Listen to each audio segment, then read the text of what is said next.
Halo, assalamualaikum warahmatullahi wabarakatuh. Perkenalkan, nama saya Ernestine Jasra Susanto. Kali ini saya akan membahas tentang penggabungan usaha. Yang pertama, penggabungan usaha itu ada 3 macam. Yang pertama merger, akuisisi, dan konsolidasi. Nah, kalau yang pertama itu merger, itu ada 2 perusahaan yang menggabungkan diri, yang kemudian nanti salah satunya akan membubarkan diri. Misalnya PTA dan PTB itu melakukan merger. Nah, nanti antara PTA dan PTB itu akan membubarkan diri, dan akan hanya ada satu PT yang masih aktif. Nah, yang kedua itu akuisisi. Akuisisi itu adalah pengambilan atau pengendalian atas saham dan juga atas aset perusahaan lain. Nah, nanti di dalamnya ini perusahaan pengambil alih atau yang diambil alih akan tetap eksis beroperasi. Misalkan PTA dan PTB masih bisa berjalan dengan menggunakan nama PT-nya masing-masing. Nah, yang ketiga itu konsolidasi.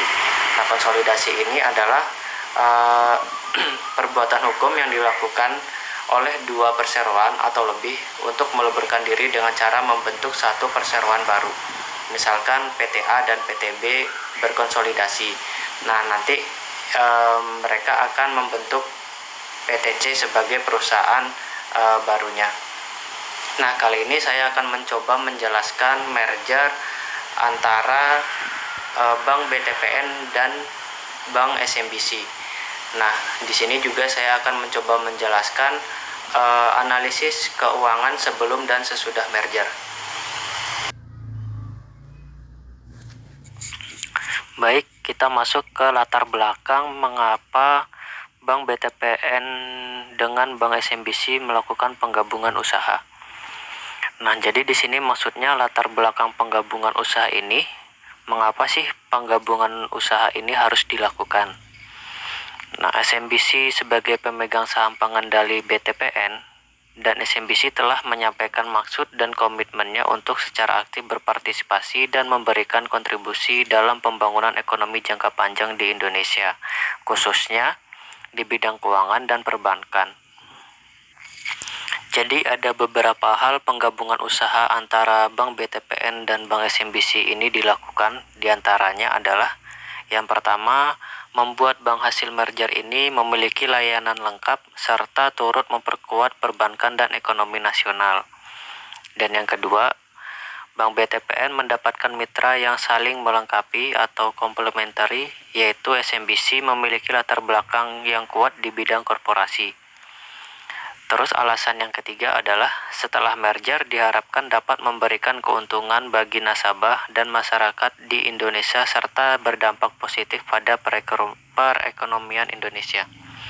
Jadi penggabungan usaha ini adalah pilihan yang terbaik untuk mewujudkan struktur perbankan di Indonesia yang sehat dan kuat dan dapat berdaya saing.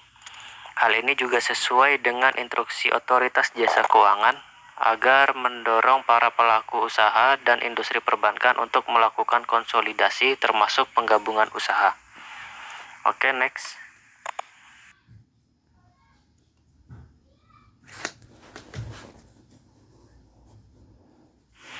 Oke, kita next ke analisis rasio keuangan. Perusahaan yang bergerak di sektor perbankan memiliki karakteristik bisnis yang cukup berbeda jika dibandingkan dengan perusahaan umumnya, sehingga terdapat rasio khusus untuk menilai kinerja fundamentalnya. Berikut ini adalah 5 rasio khusus untuk menganalisis saham perbankan. Nah, rasio-rasio ini biasanya sudah disediakan oleh perusahaan, jadi teman-teman tidak perlu pusing memikirkan cara menghitungnya. Teman-teman hanya tinggal memahami dan menganalisis makna di balik angka-angka tersebut. Oke, kita masuk ke rasio yang pertama, yaitu Capital Adequacy Ratio atau biasa disebut CAR. Capital Adequacy Ratio atau biasa disebut dengan kewajiban penyediaan modal minimum yang menunjukkan kemampuan bank untuk mengatasi kemungkinan risiko kerugian. Rasio ini menunjukkan seberapa besar porsi modal bank yang digunakan untuk mendanai aktiva atau asetnya, di mana salah satu aset yang memiliki risiko terbesar adalah aset berupa kredit yang disalurkan. Sehingga semakin tinggi capital adequacy ratio-nya, artinya kekuatan permodalan dan perbankan semakin baik. Rasio minimum yang sudah ditetapkan oleh Bank Indonesia adalah sebesar 8%. Berikut mencari cara capital adequacy ratio, yaitu dengan modal dibagi dengan aset tertimbang menurut risiko dikali dengan 100%. Yang kedua, net interest margin atau NIM atau bunga bersih.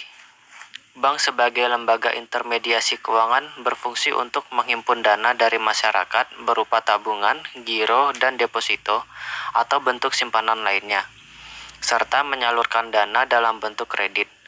Dari sisi kredit, bank akan memperoleh pendapatan bunga, namun bank juga memiliki kewajiban untuk membayarkan bunga atas dana simpanan masyarakat.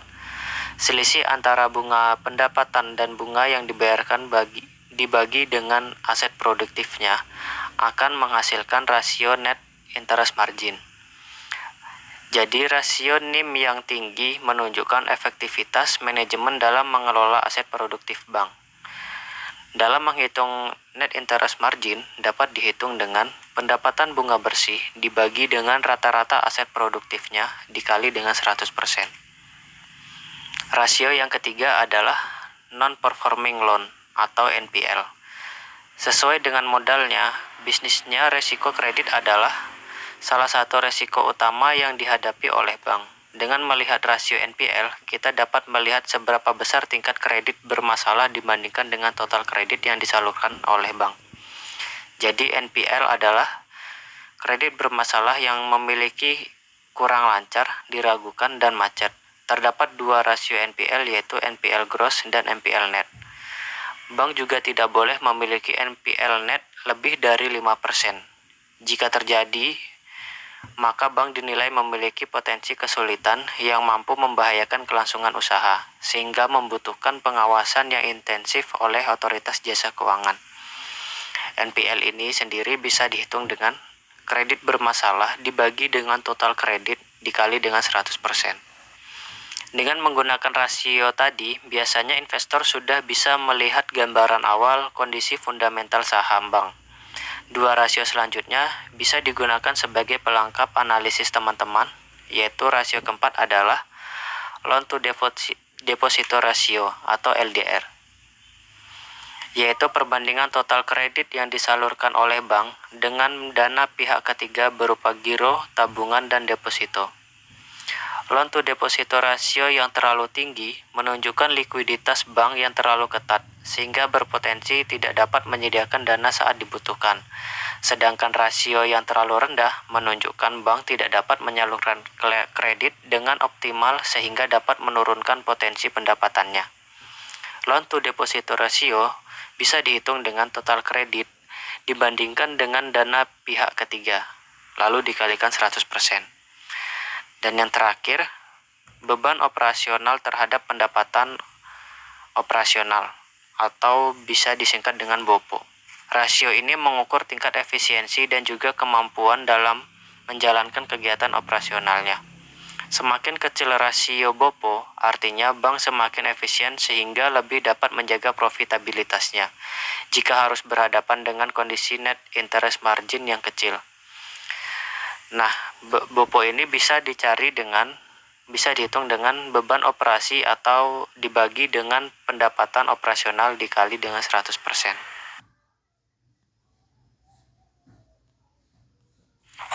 Oke, teman-teman, sekarang kita lanjutkan ke kinerja keuangan Bank BTPN sebelum penggabungan usaha. Ini kita lihat dari data tahun 2017 dan 2018 sebelum penggabungan usaha. Di sini datanya ada ringkasan laporan posisi keuangan dan laporan laba rugi atau informasi hasil usaha. Oke, jika dilihat dari sisi hasil usaha atau laporan laba rugi di tahun 2018 dibandingkan dengan tahun 2017, Bank BTPN sudah melakukan operasionalnya dengan baik. Data tersebut dapat dilihat dari pendapatan bunga dan pendapatan operasional mengalami peningkatan. dan Bank BTPN sudah bisa mengurangi beban operasionalnya. Data tersebut dapat dilihat dari beban operasionalnya di tahun 2018 mengalami penurunan jika dibandingkan dengan 2017. Sehingga pada tahun 2018, laba bersih setelah pajak itu mengalami peningkatan di tahun 2018 sebesar 2,1 triliunan. Nah, jika kita lihat dari sisi neraca keuangan atau laporan posisi keuangan, jumlah aset di tahun 2018 meningkat menjadi 101,3 triliun dibandingkan dengan 2017 yang hanya sebesar 95 triliun. Nah, walaupun dari sisi aset di tahun 2018 mengalami peningkatan, tetapi pada sisi liabilitas juga mengalami peningkatan yang tadinya di tahun 2017 sebesar 78,2 triliun menjadi di tahun 2018 sebesar 82,5 triliun. Hal ini menunjukkan bahwa penambahan aset di tahun 2018 didominasi oleh hutang, bukan dari modal. Oke, sekarang kita melanjutkan ke penjelasan selanjutnya, yaitu kinerja keuangan Bank BTPN sebelum penggabungan usaha melalui perhitungan rasio keuangan. Seperti yang sudah saya jelaskan di awal tadi, untuk perhitungan rasio keuangan, teman-teman tidak perlu menghitung kembali untuk perhitungan ini, karena rasio perhitungan ini sudah disediakan oleh perusahaan atau teman-teman bisa langsung mencari ke webnya ya, untuk laporan yang sudah diaudit. Oke, kita lihat di Capital Adequacy Ratio Bank BTPN pada tahun 2018. Itu berarti pada tahun 2018 Capital Adequacy Ratio Bank BTPN berada di 24,6%. Hal ini menunjukkan bahwa Bank BTPN dapat menyediakan modal untuk mencukupi rasio permodalan pada tahun 2018 berada di 24,6%, jauh di atas rata-rata yang sudah ditetapkan Bank Indonesia yaitu sebesar 8%. Hal ini menunjukkan bahwa bank dapat menutupi risiko yang timbul akibat investasi terhadap aktiva-aktiva produktif, aktiva tetap, dan inventaris. Selanjutnya, di rasio non-performing loan. Walaupun non-performing loan rasio atau tingkat kredit bermasalah yang dihadapi Bank BTPN di tahun 2018 jauh di bawah rata-rata yang sudah ditetapkan oleh Bank Indonesia, yaitu sebesar 5%. Pada tahun 2018, NPL mengalami peningkatan menjadi 0,50%. Hal ini berarti Bank BTPN di tahun 2018 mengalami peningkatan tingkat kredit bermasalah yang disalurkan oleh bank. Oke, kita lanjut ke materi Bank BTPN setelah penggabungan usaha. Nah, setelah penggabungan usaha ini resmi diumumkan pada tanggal 1 Februari 2019. Jadi, saya akan menjelaskan kinerja keuangan Bank BTPN setelah merger atau penggabungan usaha di tahun 2019.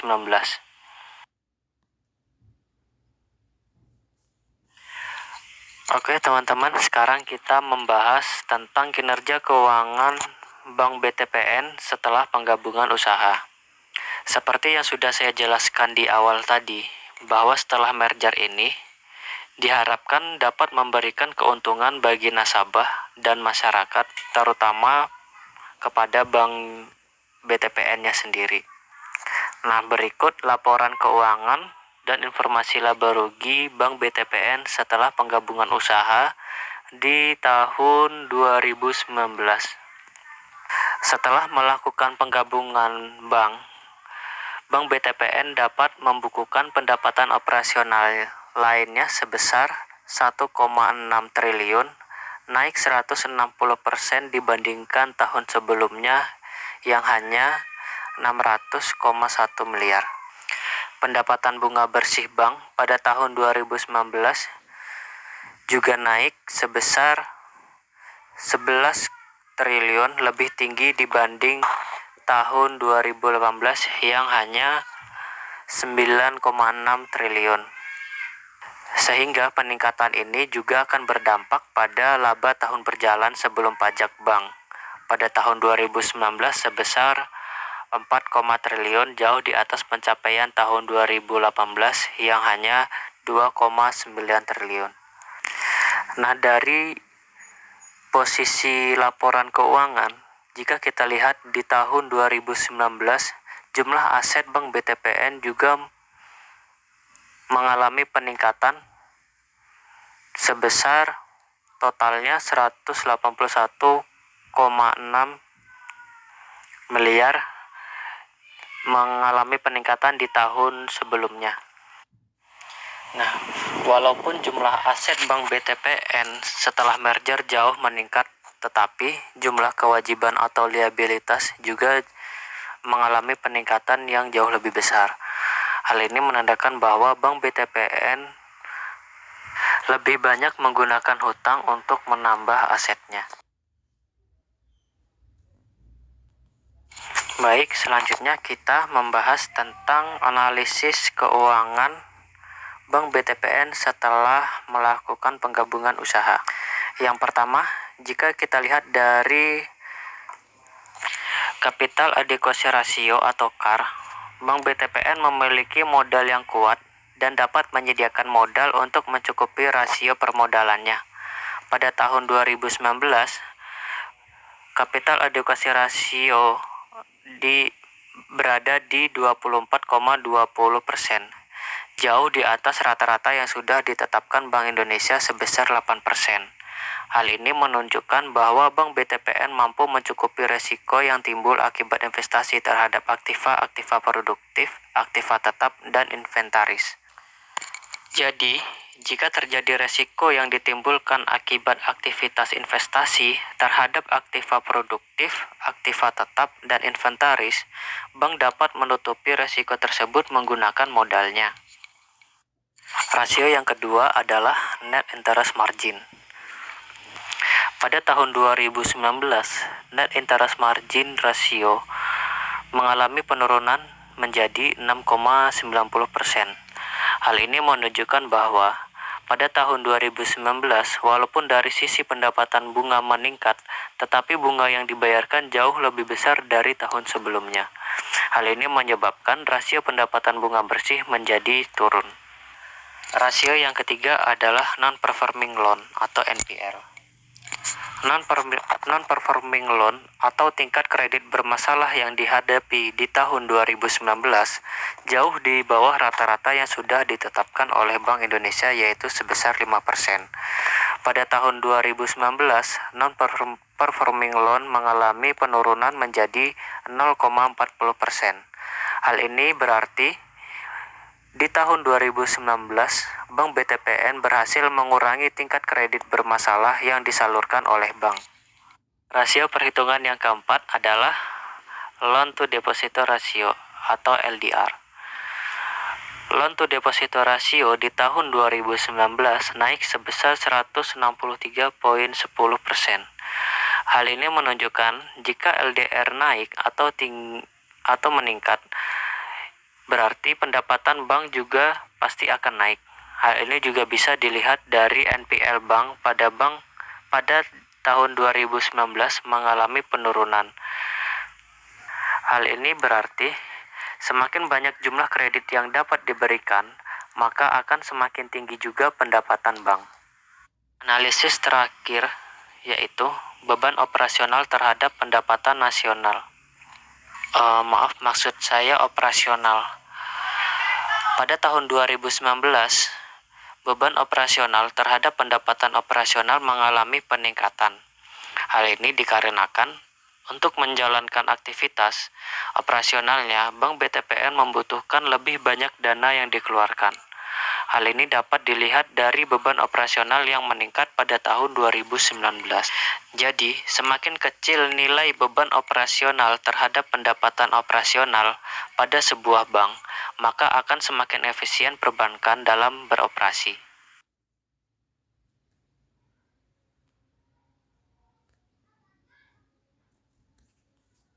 Oke, teman-teman, mungkin sampai di sini pembahasan kita tentang merger antara Bank BTPN dengan Bank SMBC. Jika teman-teman ada tambahan, mohon di komen di kolom komen ya. Terima kasih. Assalamualaikum warahmatullahi wabarakatuh.